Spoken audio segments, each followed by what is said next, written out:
Andito po tayo ngayon sa highway ng ano bang highway to? MacArthur. At kailangan na po natin palitan itong ating gulong na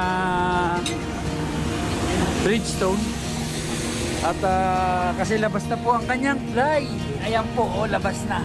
So hindi na po ito pwedeng patagalin, lalo na po at ngayon ay maulan. So ito po ay papalit natin. Mabuti na lang po at binigay sa atin ni Sir LA Tolentino yung kanyang stock tire. Maraming salamat sa iyo, Sir LA.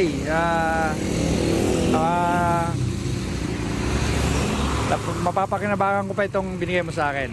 So ayan po, tingnan natin at mukha namang magaling yung magkakabit ng tires natin.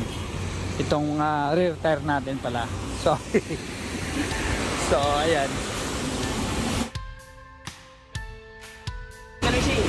Ano ang pangalan nito? Ayan po, ito yung dito po ako sa vulcanizing. At sila po ang magpapalit. Kahit po sila ay walang machine,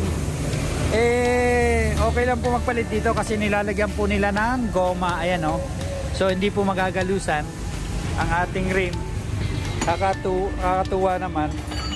Unlike dun sa ibang vulcanizing shop na walang pakialam kung magalusan ang rim. Ito po, nilalagyan nila ng goma. So sa mga kasama ko at sa iba pang naka big bike, dapat po ganito ang pupuntahan nating shop. Lalo na yung mga magpapalit ng gulong, dapat po concerned sa ating rim para hindi po nagagalusan. So goma po ang nilalagay nila.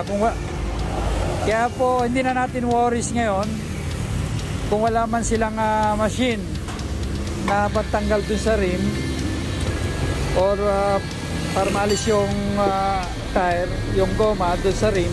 So kailangan lang po sa pinanang goma, katulad po ng ginagawa nila. So nagkaroon tayo ng idea. Ano ba pangalan mo, sir? Ronnie. Ronnie po. Okay, maraming salamat po, Sir Ronnie. At iniingatan nyo yung aming rim.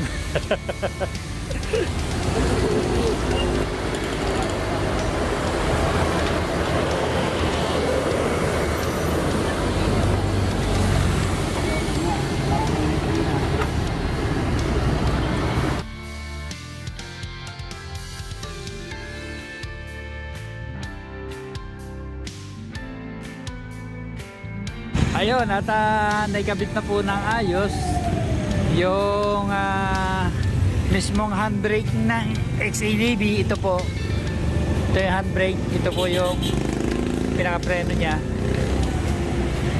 Okay naman po, smooth na, sakto na, wala na akong worries. So ang kailangan na lang pong palitan ay yung pinicturean ko kanina na rubber boot, basag na po eh. So ano na po yung rubber eh. So ngayon smooth na po siya. Ang sarap na pong paikutin. Kita-kita oh, kayang-kaya ng paa. Bagamat madumi maluwag po siya paikutin. So nice, sir. Maraming salamat. At kahit madumi si XADV, mas makisig siya kapag madumi. So bye for now mga ka-adventurero. At maraming salamat po sa inyo.